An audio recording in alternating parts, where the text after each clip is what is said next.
बहुत समय पहले की बात है। एक छोटे से गांव में एक राम नाम का एक गरीब किसान रहता था। उसका गांव पहाड़ी और घने जंगलों के बीच बसा हुआ था। गांव में लोगों की संख्या बहुत कम थी और उन सभी के बीच एक अजीब सा डर था। गांव के आसपास के इलाके को लोग भूतों का गांव कहते थे। कहानी कुछ इस प्रकार थी। इस गांव में बहुत पहले एक भयानक हादसा हुआ था। गांव के सभी लोग एक दिन अचानक गायब हो गए थे और उनके घरों में सिर्फ सन्नाटा और डरावनी आवाजें बची थी। ऐसा कहा जाता है कि वहां रहने वाले लोगों की आत्माएं गांव में भटक रही थी और जो भी उस गांव में रात को आता वो वापस लौट के कभी नहीं जाता था। राम इन कहानियों को सुनकर हमेशा हंसता था। उसका मानना था कि यह सब सिर्फ लोगों के मन का वहम है।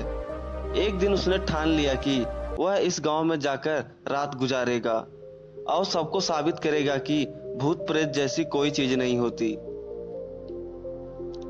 राम ने अपनी यात्रा शुरू की और शाम होते होते वह उस गांव में पहुंच गया।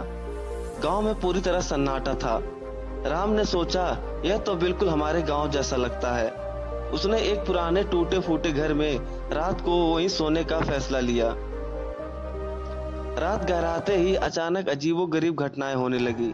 खिड़कियां बिना हवा के खुद ब खुद खुलने लगी और दीवारों में परछाएं दिखने लगी।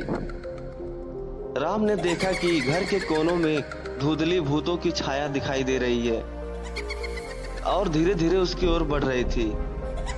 उसका दिल तेजी से धड़कने लगा, लेकिन उसने खुद को संभाला और कहा, यह सब मेरा वहम हो सकता है, मुझे डरना नहीं चाहिए। लेकिन जब भूतों की आकृति उसके बिल्कुल करीब आ गई तो राम का हौसला टूटने लगा। उसने देखा कि वह आकृति सच में इंसानों की तरह दिख रही थी। उनकी आंखें खाली और चेहरे पे सिर्फ अंधकार था। भी उसने एक भूत से बोलना शुरू किया, तुम यहाँ क्यों आए हो? क्या तुम्हें मालूम नहीं यह गांव श्रापित है? राम ने डरते हुए कहा, मैं यह साबित करना चाहता था कि भूत प्रेत जैसी कोई चीज नहीं होती।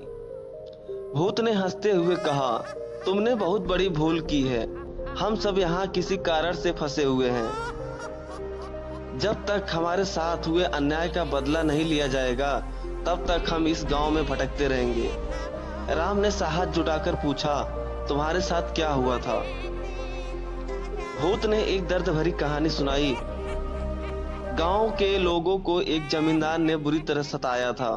जमींदार ने उन सभी की जमीनें छीन ली थी और उनकी शिकायत करने पर उनके पूरे परिवार को जिंदा जला दिया था। तब से उनकी आत्माएं इस गांव में भटक रही हैं। राम ने कहा, मैं तुम्हारी मदद कैसे कर सकता हूँ? भूत ने कहा, अगर तुम हमारे उस जमींदार की संपत्ति को नष्ट कर दो तो हमारी आत्माएं शांति मिलेगी। राम ने डरते डरते उस जमींदार के महल का रास्ता लिया और भूतों की बताई हर चीज को पूरा करने लगा।